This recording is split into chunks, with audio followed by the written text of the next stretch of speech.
हमारे चैनल को सब्सक्राइब करें और बेल आइकन दबाएं।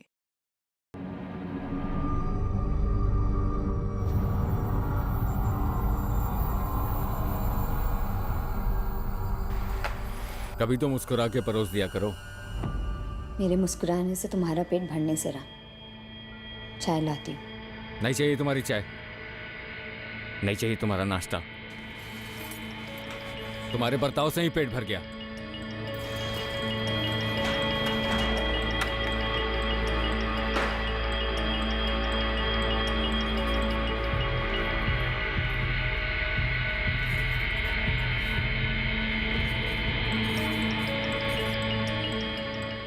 आर्यन, ये पहन ले। यूनिफॉर्म नहीं, आज मुझे स्कूल नहीं जाना है। नहीं। छुट्टी? हाँ। कहाँ जा रहे हैं हम? पटना में रहने वाले विशाल और कंचन के बीच में काफी तनाव चल रहा था। 8 जुलाई 2019 का वो दिन उनकी जिंदगियों को सर के बल उल्टाने जा रहा था। इस दिन इनकी सांझी जिंदगी में एक चौंकाने वाला और दुखद मोड़ आने वाला था, और उसी दौरान पटना से 100 किलोमीटर दूर गया में होने जा रहा था एक कत्ल।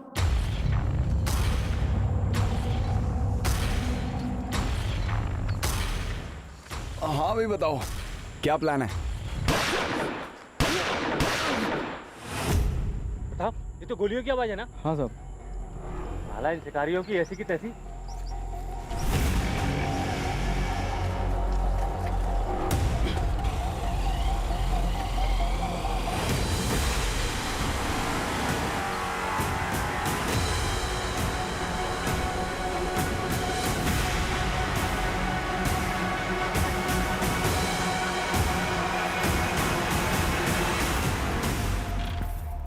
कंचन, कहाँ जा रही हो? बाहर। दादी, आज मेरी छुट्टी, नो स्कूल। बाहर जा रही हो, लेकिन जा कहाँ रही हो? घर से बाहर। बाय दादी।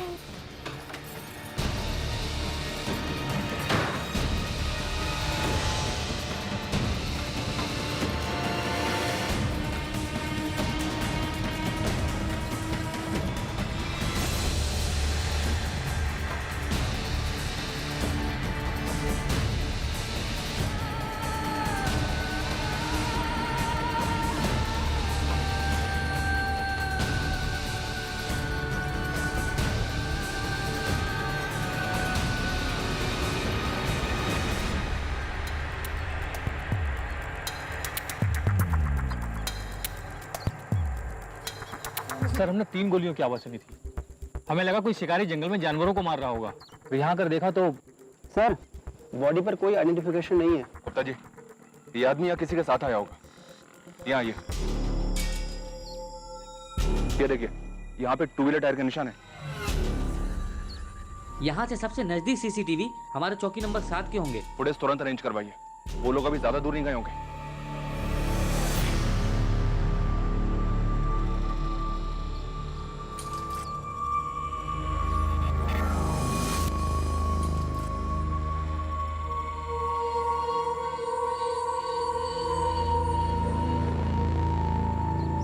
बाबू, बाबू। जी सर।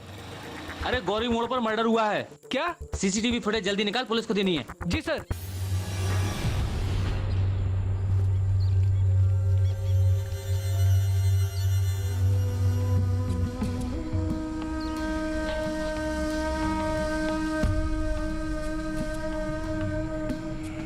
आइए मैडम, चाय बनाऊं? बच्चे के लिए कुछ दूध? नहीं भैया, थोड़ी मदद चाहिए। जी बोलिए। जी, मैं अपना फ़ोन घर भुलाई हूँ और एक अर्जेंट कॉल करना है। आपका फ़ोन मिल सकता है? जी बिल्कुल।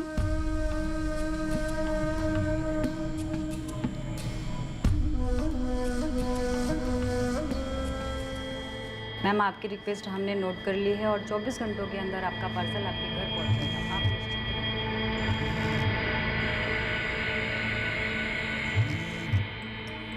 हाँ हाँ, कलेक्ट होने के बाद 3 दिनों में आपका ऑर्डर डिस्पैच किया जाएगा।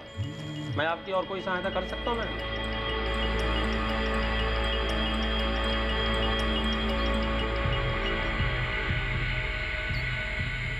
भैया। क्या वो मैडम, लग नहीं रहा है? नहीं भैया, थैंक यू। मम्मी हम घर कब जाएंगे? थोड़ी देर बाद। पापा भी आते तो बहुत मजा आता, पिकनिक बनाते सब, है ना मम्मी?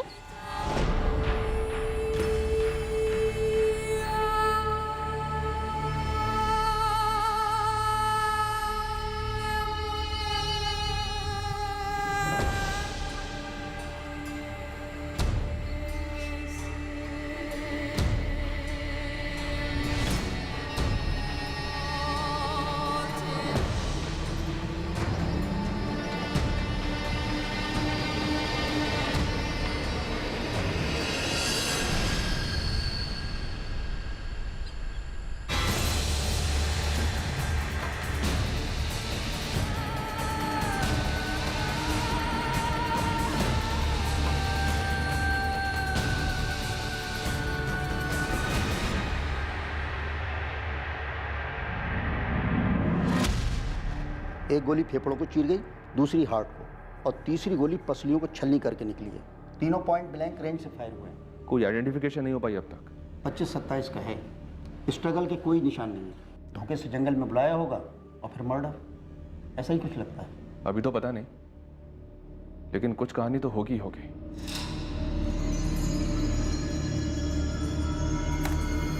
ये रहा।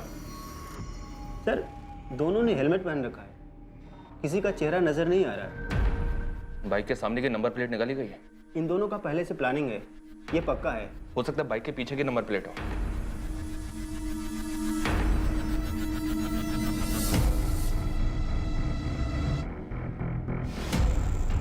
पीछे भी नहीं है, मतलब लीड मिलने के सारे रास्ते ब्लॉक किए गए हैं। सर, हेलमेट पे भी ऐसा कुछ नहीं है जिससे कोई क्लू मिल सके। बल्लभ, जी सर। इस फुटेज को गया के सारी ट्रैफिक स्टेशंस में फॉरवर्ड करो। कहीं ना कहीं के सीसीटीवी से कुछ तो पता चलेगा इन दोनों के बारे में।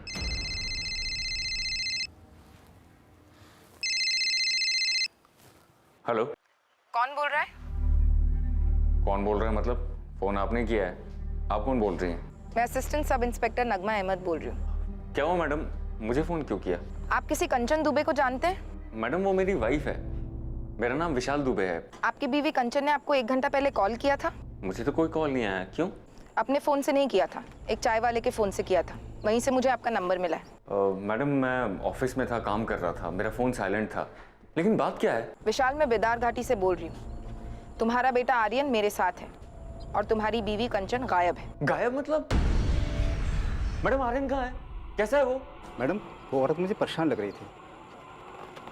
बेटा आर्यन, तुमने बिल्कुल ही नहीं देखा तुम्हारी मम्मी कहाँ किस तरफ गई?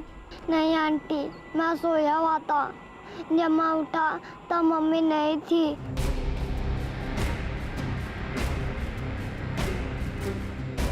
मम्मी,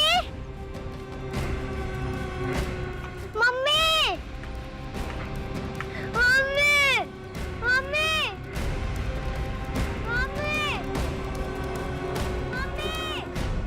मैडम, ये रोते रोते मेरे पास आया। मैंने भी आसपास ढूंढा, मगर पता नहीं चला कहाँ गायब हो गई।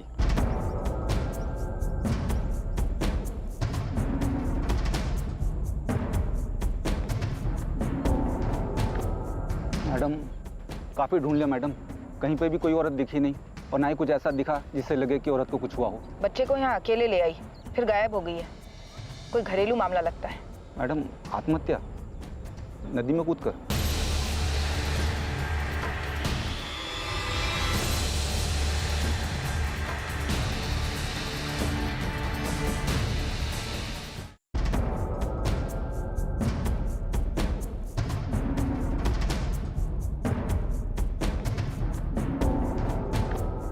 मैडम, काफी ढूंढ लिया मैडम, कहीं पे भी कोई औरत दिखी नहीं, और ना ही कुछ ऐसा दिखा जिससे लगे कि औरत को कुछ हुआ हो। बच्चे को यहाँ अकेले ले आई, फिर गायब हो गई है।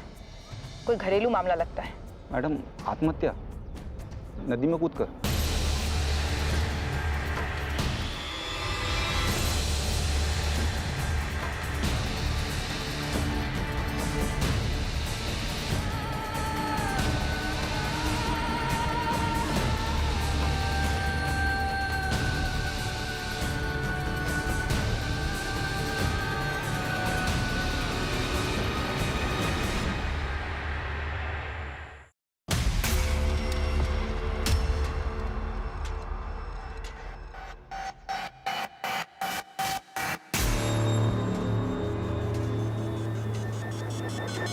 The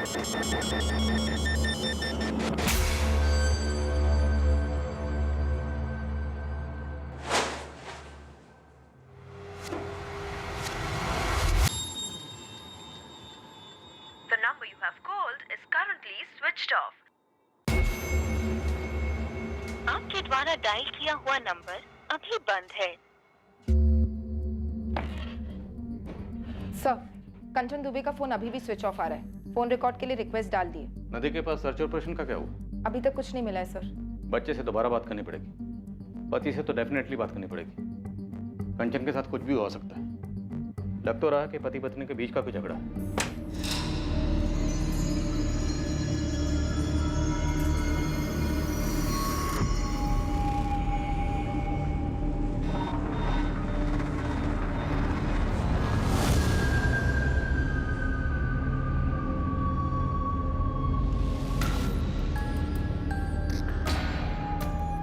पापा जी, आप मम्मी जी को लेकर यहाँ आ जाइए। माँ अकेले हैंडल नहीं कर पाएंगी। जी।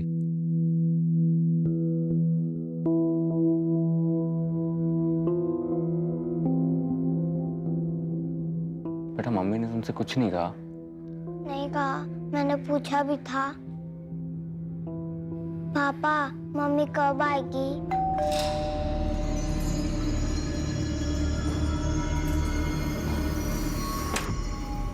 मैडम, लगता है मोबाइल बच्चे ने कचरे में फेंक दिया था। मोबाइल? कंचन का फोन? विशाल, ये कंचन का मोबाइल है ना?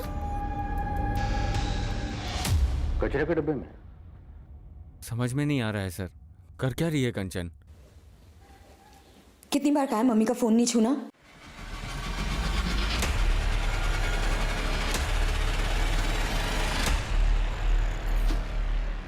आपके पास कंचन के इस मोबाइल का पासवर्ड है? नहीं सर। फोरेंसिक वाले आज ही खोल के देते हैं तो ठीक, वरना किसी मोबाइल की दुकान पे जाओ और खुलवा कर ही लौटना। जी सर। विशाल, मामला थोड़ा प्लानिंग वाला लग रहा है। मोबाइल को स्विच ऑफ करके कचरे के डब्बे में फेंक दिया, फिर घर पे बिना किसी को बताए बच्चे को साथ लेकर बिदार घाटी में नदी के किनारे चली। वहां से एक चाय वाले के मोबाइल से आपको फोन ट्राई किया और फिर बच्चे को वहां सोया हुआ छोड़कर गायब हो गए। किस बात से इतना डिस्टर्ब थी? पता नहीं सर, पहले से ही उसका बेसिक नेचर थोड़ा चिड़चिड़ा सा रहा है, पर पिछले कुछ दिनों से कुछ ज्यादा ही कटी कटी सी थी। नदी में कूद कर जान दे दे, ऐसी कोई वजह? अरे सर, आप ऐसा क्यों कह रहे हैं? वो सुसाइड नहीं कर सकती है। बच्चे को अकेला छोड़ के गायब हो सकती है? अपने इकलौते 4 साल के बच्चे को इतने बड़े खतरे में डाल सकती है? ऐसा भी तो हो सकता है ना कि उसको नदी किनारे घुमाने लेके गई हो। ऐसे ही एकदम से बच्चे का स्कूल मिस करवा कर? मुमकिन तो है ना सर? हाँ मुमकिन है, पर सुसाइड और खुद से गायब होना भी तो मुमकिन है। देखिए, मुमकिन क्या है, रियलिटी क्या है, ये समझने के लिए आपको बताना ही पड़ेगा कि आप दोनों के बीच में इशू क्या था। टेंशन में तो थी वो जरूर, पर किस बात से परेशान थी वो मेरे साथ शेयर नहीं कर रही थी।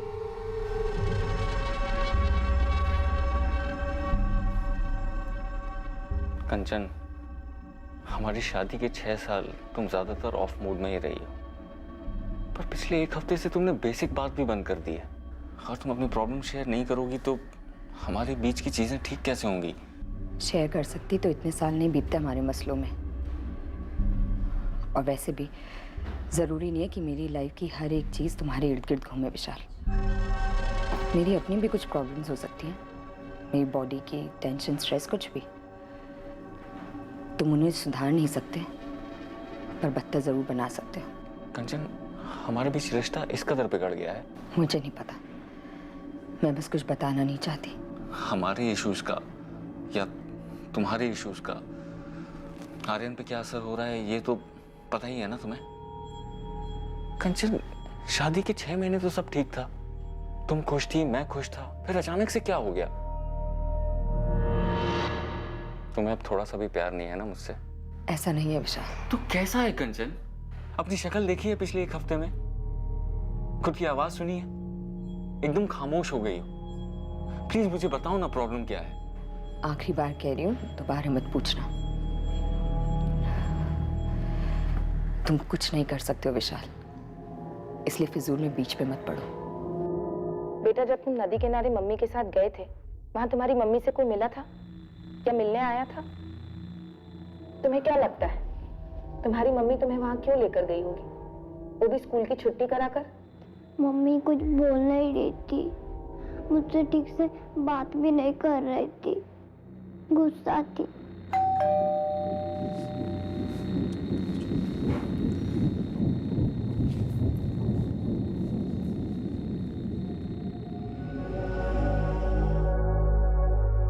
ये क्या हो रहा है कावेरी जी? हमारी बेटी कांचन गायब कैसे हो गई? सुनीता जी, हम खुद नहीं जानते ये सब कुछ ऐसे कैसे हो गया। अब हम लोग नालंदा में रहते हैं, अक्सर कंचन से फोन में बात होती रहती है और पिछले हफ्ते भी तो मैंने फोन किया था उसे, लेकिन तब ऐसा कुछ लगा नहीं कि वो परेशान है या कुछ और। अभी तो 1 महीने पहले नालंदा से लौटी थी, तब भी अच्छी खासी तो थी।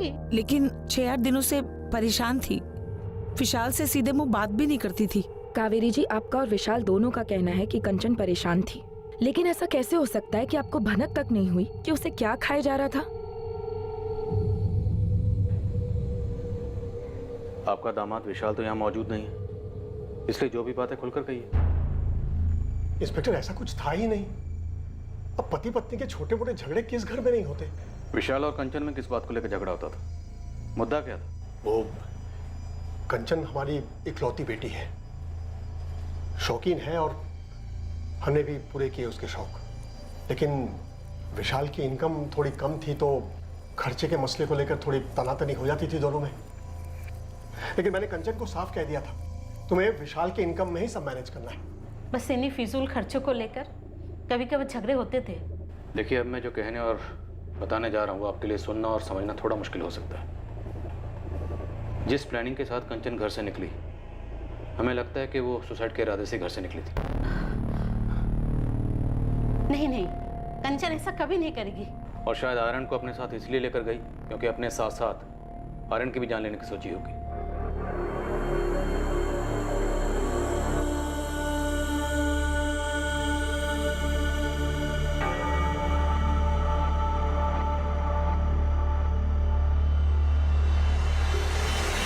कंचन आर्यन को कोई नुकसान नहीं पहुंचा सकती। और ये कैसी बातें कर रहे हैं आप? हमारी बेटी कभी सुसाइड कर ही नहीं सकती। देखिए, अगर उसे कहीं जाना ही होता तो अकेली जाती, अपने बेटे को साथ में लेकर क्यों जाती? देखिए, हमें लगता है कि वो सुसाइड के इरादे से गई थी, हिम्मत नहीं कर पाई, इसलिए हताश होकर अपने बच्चे को वहीं छोड़कर अकेले कहीं चली गई, या शायद नदी में कूद गई।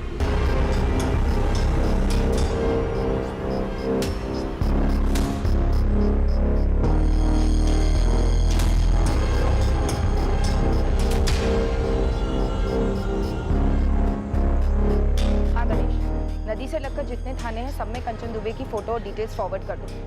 मल्ला और मछुआरों के एसोसिएशन में भी सबको आगाह कर दो। विशाल बेटा, वो पुलिस वाले कह रहे हैं कि किसी घरेलू अनबन के कारण कंचन ने। भाई साहब, कंचन का व्यवहार बद से बदतर होता जा रहा था। वो सिर्फ विशाल से ही नहीं बल्कि मुझसे भी बहुत रूखी तरह बात करती थी। उस दिन मैं उससे बार बार पूछ रही थी कि वो कहाँ जा रही है, लेकिन उसने मुझे बदतमीजी से जवाब दिया और चली गई। लेकिन कावेरी जी, पुलिस वाले कह रहे हैं कि कंचन ने शायद सुसाइड कर लिया है। मेरा जी बहुत घबरा रहा है। जी आपका घबरा रहा है पापा जी, आप घबरा रहा है। तब जी नहीं घबराया जब आपकी बिगड़ी हुई बेटी सालों से राजकुमारी वाले तेवर दिखा के मुझे नीचा दिखाती थी, और आपने क्या किया? जो पैसे मैं नहीं दे सकता था उसे वो आपने उसे दिए। तब जी घबराना चाहिए था ना कि अंजाम क्या होगा। लेकिन बेटा, मैंने तो मेरी गलती कबूल कर ली थी ना। तुम्हारी शिकायत के बाद उन्होंने एक बार भी पैसे नहीं दिए उसे अलग से। मैं समझ गया था कि पैसे खर्च करने के मामले में कोई कंट्रोल ही नहीं है मेरी बेटी का। देख कंचन बेटा, ये पैसे जो तुम मुझसे मांग रही है ना, ये मैं तुझे दे नहीं सकता। पर क्यों पापा? हम आप ये मत कहिए कि आप अफोर्ड नहीं कर सकते हैं। बेटा, तू नहीं कर सकती। अपने पति का अपमान तू अफोर्ड नहीं कर सकती। पापा आप भी? मैं जो भी कह रहा हूं उसे ध्यान से सुन। ये लड़का अच्छा है तेरे लिए। विशाल एक अच्छा इंसान है और उससे तुझे 3 साल का एक बच्चा भी है। बेटा, बार बार उसकी इनकम को ऐसे कम ठहराएगी तो उसके आत्मसम्मान को ठेस पहुंचेगी बेटा। और ये अच्छी बात नहीं है। अच्छा, तो मेरे पीठ पीछे वो मेरी चुगली भी करने लगा आपसे? विशाल ने क्या कहा पापा? विशाल ने क्या कहा या नहीं कहा ये कोई मायने नहीं रखता। मायने छोड़िए पापा, ये बताइए विशाल ने क्या कहा? क्या उसने कहा कि मुझे और पैसे ना दो?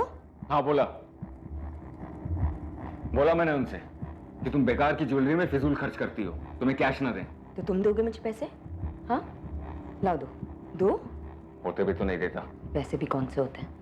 कंचन, मैं हर महीने की तनख्वाह तुम्हारे हाथ में देता हूँ ताकि महीना इज्जत से कट जाए। घर की EMI, फैमिली का खर्चा, ये सारी चीजें अच्छे से मैनेज हो जाएं।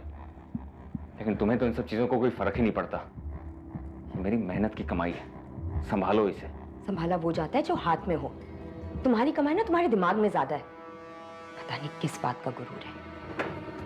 गुरूर नहीं है, मैं हमारे बच्चे के लिए, तुम्हारे लिए मेहनत करता हूं, किसी के सामने हाथ नहीं फैलाता। एक चीज होती है गरिमा, डिग्निटी, आत्मसम्मान, जो हमें सिखाती है अपनी कमाई में मैनेज करना। जरूरी क्या है और फिजूल क्या है, इसमें फर्क समझो कंचन। विशाल बेटा, तुम्हें लगता है किसी पैसों के मसलों को लेकर कंचन ने अपने साथ कुछ कर दिया है? मुझे क्या पता पापा जी, वो कभी अपनी आदत से बाज ही नहीं आई। आप कहते हैं कि आपने उसे पैसे देने बंद कर दिए थे, लेकिन उसकी ज्वेलरी की शॉपिंग कभी बंद ही नहीं हुई।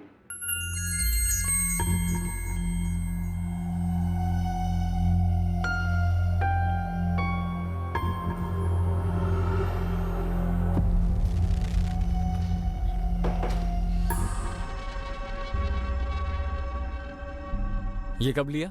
लिया कभी? तुम फिर से पापा से पैसे ले रही हो? नहीं। ये तो असली सोना लग रहा है, महंगा होगा। मैं नकली और सस्ती चीजें नहीं पहनती। इतने पैसे कहाँ से आए कंचन? बचाए थे मैंने। इतने पैसे कहाँ से बचा लिए कंचन? हाथ छोड़ो। इतने पैसे कहाँ से आए? कीमती ज्वेलरी खरीदने के लिए कंचन के पास पैसे कहां से आए थे, इस सवाल के जवाब में कंचन के गायब होने का राज भी छुपा हुआ था। पर उसकी फिजूल खर्ची करने की आदत एक ऐसा मुद्दा था जो तहकीकात में अपने आप उठकर आया था। कंचन दुबे के बारे में एक और बात थी जो अभी तक किसी की नजर में नहीं आई थी। सेठ जी, पक्का यही थी? इसको कैसे बोल सकता हूँ मैं? हर बार 2-3 हफ्ते में एक बार तो आती है खरीदने कुछ ना कुछ, और 40-50 हजार तक तो खरीदी कर ही लेती है। लेकिन बाप तो बोला था उसने पैसे देने बंद कर दिए थे। सर, हर महीने 40 से 50 हजार के जेवर खरीदती थी और उसके पति की सैलरी लगभग 55,000 है। सर, कोई बड़ा झोल लगता है। सर, ये कंचन के पिछले 6 महीने के कॉल रिकॉर्ड्स। शक करने जैसी कोई बात नहीं। माँ बाप से बात होती और कभी कभार विशाल से। ठीक है पंकज, लगे रहो। ठीक है साहब। इनके अलावा किसी से बात नहीं होती? इस फोन को तो वो घर से निकलने से पहले स्विच ऑफ करके डस्टबिन में फेंक गई थी। हाँ, अगर कोई और फोन यूज करती हो जिसके बारे में किसी को ना पता हो तो कह नहीं सकते। कंचन ने सुसाइड किया या खुद भागी, लेकिन दोनों की कोई ठोस वजह सामने नहीं आ रही। भागने की पॉसिबिलिटी ज्यादा लगती है सर, लेकिन बच्चे को लेकर क्यों भागी, और अगर ले गई तो अकेले क्यों छोड़ दिया, ये जरूर खटकता है सर। शायद पहले प्लान होगा कि बच्चे के साथ भागेगी, लेकिन बाद में ख्याल आया होगा कि बच्चे के साथ मुश्किल होगी, अड़चने आएंगी, इसलिए बच्चे को छोड़ गई। तो घर पे छोड़ जाती सर।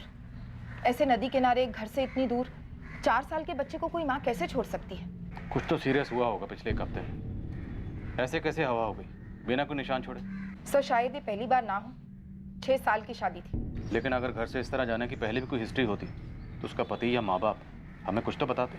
अभी तक हमें कंचन के बारे में जितना भी पता है सिर्फ उसके पति विशाल के पॉइंट ऑफ व्यू से पता है। राइट, और हो सकता है उसने हमें सब कुछ सच ना बताया। मैं तुमसे बाद में बात करता हूँ। नहीं, अभी कुछ मिला नहीं है उसका। अच्छा सुनो, कंचन के पेरेंट्स आए हुए हैं, मैं बाद में कॉल करता हूँ, ठीक है? हो सकता है सब कुछ किया करा विशाल का ही हो और हमारे सामने परेशान पति की एक्टिंग कर रहा। हो सकता है सर। विशाल को स्कैनर पर डाल देते हैं, पता चले स्टोरी कुछ और ही है।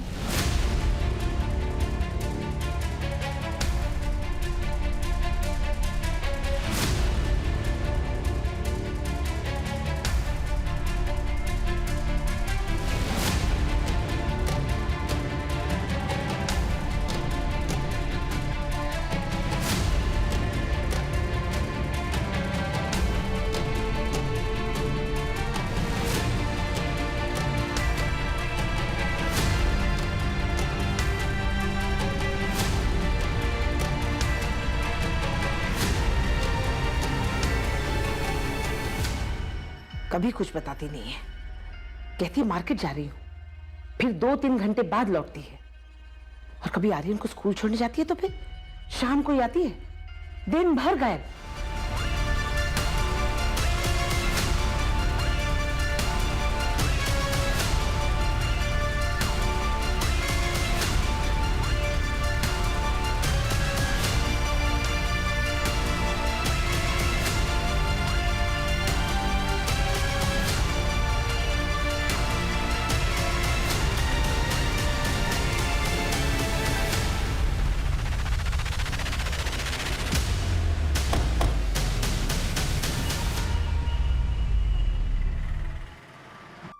जैसे ही आपके खबरी ने मुझे फोटो दिखाई, मैंने बता दिया ये बंदा 7 जुलाई की रात को हमारे यहाँ ही रुका था।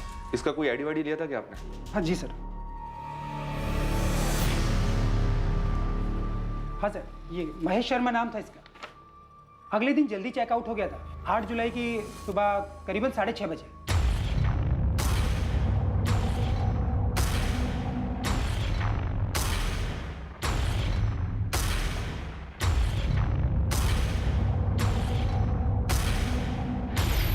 एक बात थी साहब, तब नहीं खटकी, लेकिन मर्डर के बारे में सुनते ही दिमाग में आई।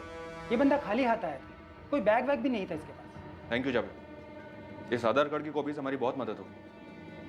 कम से कम इस लाश को एक नाम तो मिला, महेश शर्मा। एड्रेस मिला है, पटना का रहने वाला है। अब इस केस में कुछ मूवमेंट होगी। सर, आधार कार्ड फर्जी लगता है। पटना में ऐसा कोई एड्रेस है ही नहीं सर।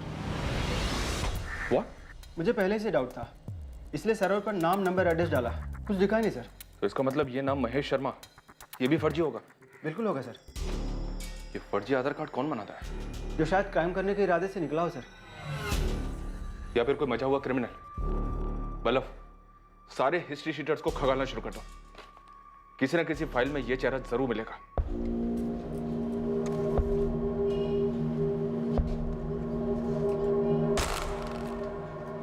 चलिए। इंस्पेक्टर, मैं खाली नहीं बैठा हूं, काम करता हूं। और वो मेरा ऑफिस नहीं है जहां पे आपका ये कांस्टेबल अचानक से धमक पड़े। और ये क्या धमकी वाले आवाज में मुझे यहाँ बुलाया जा रहा है? ये क्या तरीका है? पत्नी किसकी गायब है? माना कि मेरी पत्नी गायब है, और मैं भी चाहता हूँ कि वो जल्द से जल्द सही सलामत मिले, लेकिन मैं जॉब करता हूँ। अपनी नौकरी ढंग से नहीं करूंगा तो ये जॉब भी मेरे हाथ से जाएगा। और फिर शायद दीपिका भी हाथ से जाएगी। मुझे ऐसा क्यों लग रहा है कि आप लोग मुझ पे शक कर रहे हैं कि कंचन के गायब होने में मेरा हाथ है? तुम्हारी पत्नी गायब है, हमें कोई सुराग नहीं मिल रहा, और अब हमें पता चल रहा है कि तुम्हारी जिंदगी में एक दूसरी औरत है, दीपिका। आप लोग मेरी पर्सनल लाइफ में क्यों घुस रहे हैं? कहीं जबरदस्ती ये साबित करने की तो कोशिश नहीं कर रहे कि कंचन के साथ मैंने कुछ कर दिया? पता नहीं था कि दीपिका का नाम सुनकर तुम इतना हड़बड़ा जाओगे। और तुमने क्या सोचा था? तुम हमें दीपिका के बारे में नहीं बताओगे तो हमें उसके बारे में कुछ पता नहीं चलेगा। सर, दीपिका अग्रवाल पूरा नाम है। विशाल दुबे की काफी खास दोस्त लगती है। रात को 2-3 बजे तक भी मैसेजेस एक्सचेंज होते हैं। पटना की है? यस सर, फोन रिकॉर्ड्स में उसका फोटो, एड्रेस सब मिला है।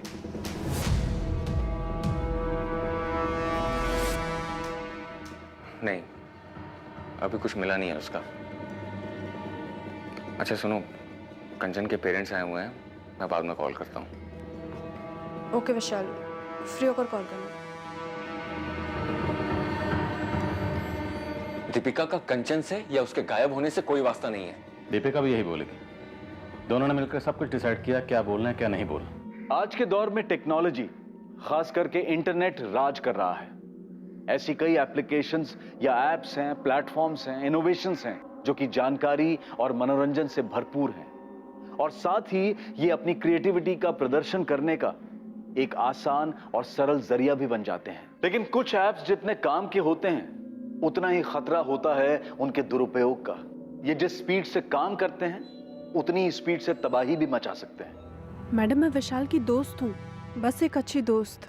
बस सिर्फ दोस्त। दिन भर में 8-10 कॉल्स, दर्जनों मैसेजेस, रात को भी। तुम दोनों सिर्फ दोस्त हो?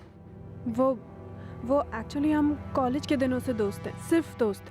इससे ज्यादा हम दोनों के बीच में कुछ भी नहीं है। हम दोनों के बीच में कुछ नहीं है, या फिर हम दोनों के बीच में सिर्फ कंचन है, या शायद थी? गलत, बिल्कुल गलत सोच रहे हैं आप। माना मेरे और कंचन के बीच में प्रॉब्लम्स थी, मैंने मना तो नहीं किया ना सर। दीपिका सिर्फ एक अच्छे दोस्त की तरह मुझे मेरे प्रॉब्लम से जूझने में हेल्प कर रही थी।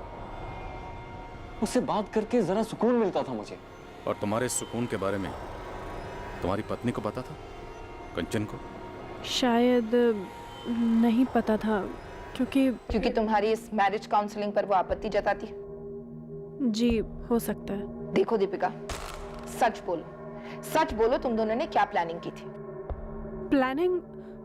मैम कौन सी प्लानिंग की बात कर रहे हैं आप? कंचन को गायब करने की प्लानिंग। देखिए मैडम, हमने ऐसी कोई प्लानिंग नहीं की है। वो भाग गई होगी किसी के साथ, जिससे क्या? किसके साथ भाग सकती है कंचन? विशाल को पता है? जी मुझे नहीं लगता। नहीं लगता? तुम तो विशाल के लिए 24 घंटे की हेल्पलाइन चला रही हो ना? मैम आप बात को कहीं से कहीं लेकर जा रही हैं। अब तुम दोनों हमें कहाँ लेकर जा रहे हो?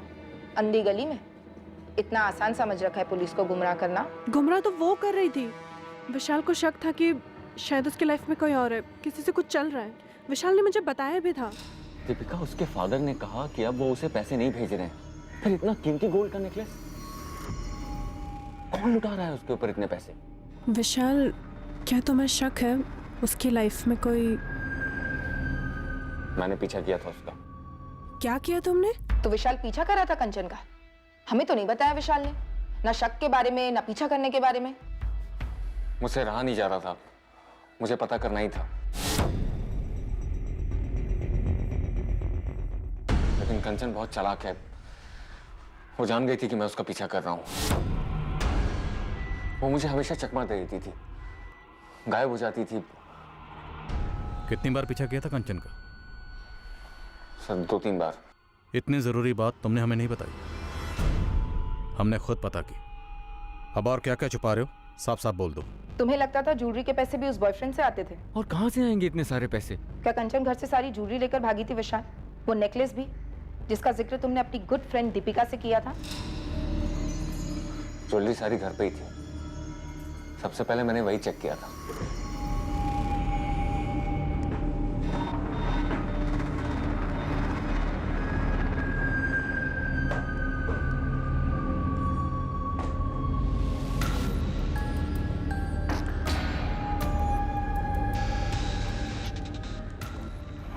सबसे पहले मुझे यही लगा सर कि कंचन आर्यन को बिदारघाटी छोड़कर अपने लवर के साथ भाग गई है। लेकिन सारी ज्वेलरी घर पर ही थी और कोई कैश भी लेकर नहीं गई। मैंने उसका बैंक अकाउंट चेक किया था, कुछ भी विड्रॉल नहीं हुआ है। विशाल, तुम्हारी बीवी कंचन के पास एक मोबाइल और होगा, उसके बारे में तुम्हें कुछ पता? होगा सर, पर मुझे नहीं मालूम। दरअसल मुझे उसके बारे में कुछ मालूम ही नहीं है, क्योंकि हमारी बात ही नहीं होती थी। हमेशा हमारे बीच में उसके इस फिजूल खर्च को लेकर अनबन रहती थी। पर एक बात कहूंगा सर, वो आर्यन के साथ ऐसा नहीं कर सकती थी। बहुत प्यार करती थी उसके साथ, उसकी माँ है वो। मुझे तो यकीन ही नहीं हो रहा कि वो आर्यन को ऐसे छोड़कर भाग गई। सुसाइड वाली बात तो मैं मान ही नहीं सकता सर। अपनी जिंदगी से बहुत प्यार है उसे।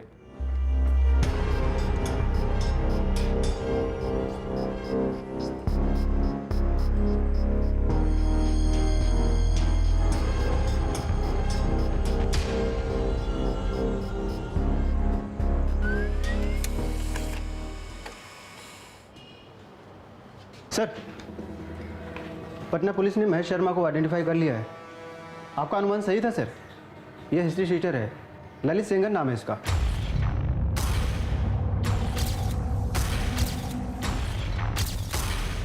किसी गिरोह के साथ दुश्मनी रही होगी और ठोक दिया गया हो। ये तो उसका अपना गिरोह ही बता पाएगा सर, पर हाँ गैंगवार वाली फीलिंग आ रही है।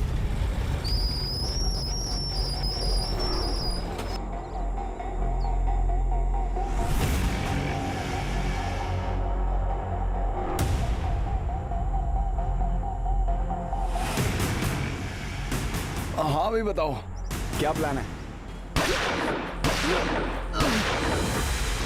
वल्लभ, पटना चलते हैं। इस ललित सिंगर की फाइल कौन से थाने में? जुनानगर थाना सर। नहीं, ये नेकलेस उस दुकान से नहीं है जहाँ से वो बाकी जेवर खरीदती थी। घर से कोई ज्वेलरी लेकर नहीं निकली। किसी प्रेमी के साथ भाग जाने वाला एंगल तो यहीं रूल आउट हो जाता है। मैडम पति के साथ 36 का आंकड़ा था, छोड़कर चली गई। जमीन आसमान एक करेंगे, ढूंढ निकालेंगे, क्या होगा उससे? कंचन बोलेगी मुझे इसके साथ नहीं रहना है, फिर चली जाएगी। कौन रोक सकता है भला? लेकिन पंकज, जिस तरह कंचन गायब हुई, बच्चे को ऐसे नदी किनारे अकेले छोड़कर, मुझे कुछ अजीब लगता है। मैडम, वो नेकलेस जो विशाल दुबे दिखा रहा था, ये रहा।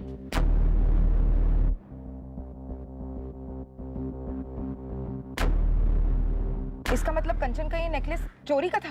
हाँ madam, Galaxy apartment flat number 302 संत कबीर रोड 12 अप्रैल 2019 को चोरी हुई थी। फ्लैट के मालिकों ने शिकायत दर्ज की 13 अप्रैल को।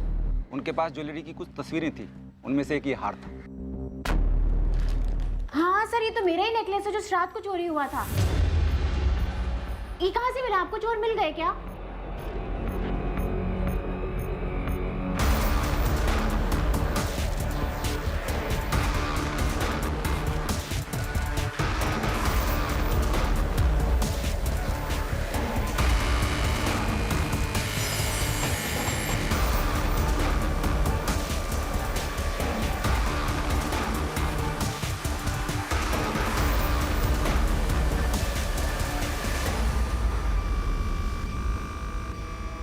विशाल और कंचन दुबे, आप जानती हो ना? सर, ये नाम तो मैंने पहले कभी नहीं सुने। और मेरी बाकी की ज्वेलरी कहाँ है? खोज जारी है, लेकिन ये पक्का आप ही का नेकलेस है? बिल्कुल मैम, ये मेरा ही नेकलेस है। और पुलिस स्टेशन में रिपोर्ट कराते वक्त मैंने अपने नेकलेस की फोटोग्राफ्स दी थी साथ में।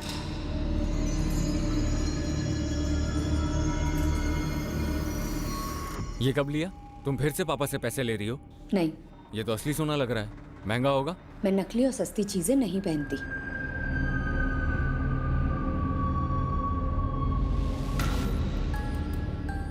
विशाल बेटा, पुलिस का फोन था, कुछ पता चला कंचन का? पापा, पुलिस कह रही है कि कंचन का वो पेंडेंट चोरी का था। क्या?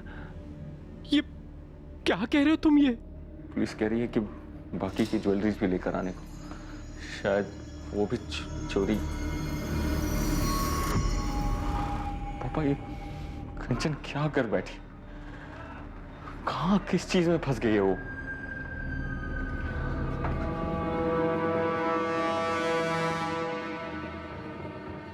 सर, ये ललित सेंगर है, उस गैलेक्सी अपार्टमेंट वाली चोरी में संदिग्ध था, लेकिन पकड़ा नहीं गया। 5000 का इनाम है इस पर। अगर वो नेकलेस इस ललित सेंगर ने चुराया था तो वो कंचन के पास कैसे पहुंचा होगा? कंचन एक हाउसवाइफ और ये एक हिस्ट्री शीटर, दोनों का आपस में क्या कनेक्शन होगा? सर, ये ललित सेंगर है, उस गैलेक्सी अपार्टमेंट वाली चोरी में संदिग्ध था, लेकिन पकड़ा नहीं गया। 5000 का इनाम है इस पर। अगर वो नेकलेस इस ललित सेंगर ने चुराया था तो वो कंचन के पास कैसे पहुंचा होगा? कंचन एक हाउसवाइफ और ये एक हिस्ट्री शीटर, दोनों का आपस में क्या कनेक्शन होगा? सर, गया पुलिस से अपडेट आई है। इस ललित सेंगर का 2 दिन पहले मर्डर हो गया। किसी ने गोली मारकर हत्या कर दी इसकी। गोली मारकर हत्या? हाँ सर, और ये इत्तेफाक नहीं लगता। डेट ऑफ मर्डर 8 जुलाई 2019, जिस दिन कंचन भी गायब हुई। सर, लॉज से मिले फर्जी आधार कार्ड की वजह से मैं शक हुआ कि इस बंदे का क्रिमिनल बैकग्राउंड हो सकता है। घर में चोरी का सस्पेक्ट ललित सेंगर।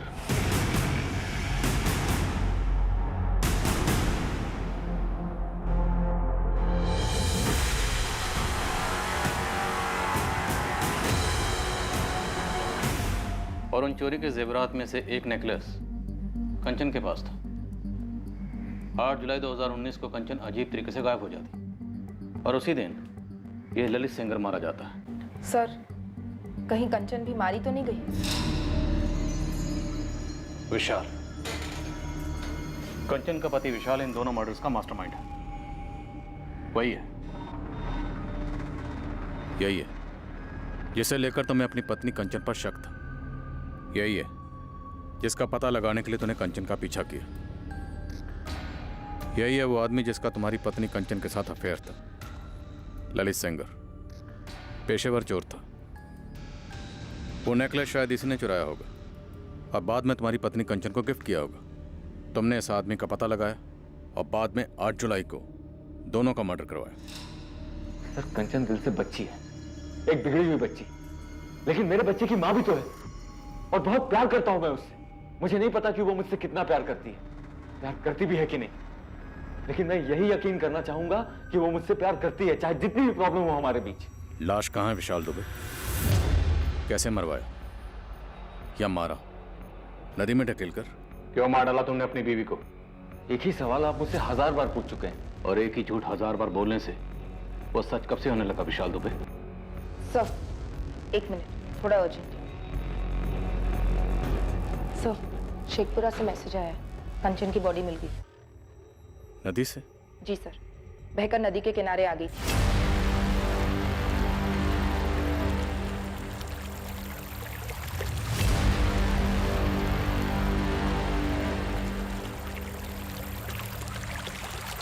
सुसाइड है या मर्डर?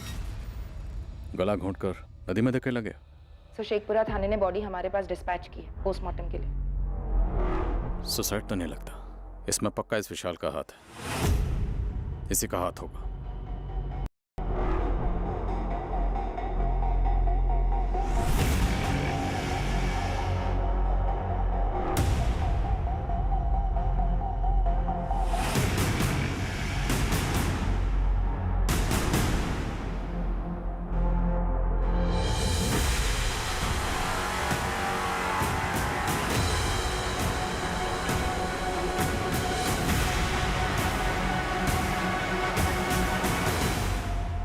क्या विशाल ने ललित सेंगर के कत्ल की सुपारी दी थी और उसी दिन अपनी पत्नी कंचन दुबे को आत्महत्या करने के लिए मजबूर कर दिया था, या कंचन को भी मारकर या मरवाकर उसकी लाश को नदी में बहा दिया था, या फिर विशाल सच बोल रहा था कि उसका इस सब से कोई ताल्लुक नहीं था? ललित के कत्ल और कंचन की मौत के बीच की कड़ी वो नेकलेस था, लेकिन इस केस की एक और कड़ी थी, एक ऐसा पहलू जो अभी तक सामने नहीं आया था, पर इसकी वजह से किसी की आवेश भरी आंखों में खून उतर आया था और इसी कारण 2 जिंदगियां खत्म हुई थी। इस केस की तहकीकात कैसे आगे बढ़ी और इस हत्याकांड की हकीकत को कैसे सामने लाया गया, ये हम देखेंगे इस केस के दूसरे और आखिरी भाग में। अब मैं अनूप सोनी आपसे विदा लेता हूं, फिर मुलाकात होगी, और याद रखें, क्राइम और आपके बीच में सिर्फ इतना फर्क है कि आप कितने सतर्क हैं। सतर्क रहें, सुरक्षित रहें। जय Hind. For more updates, subscribe to our channel, click the show links and enjoy watching the videos.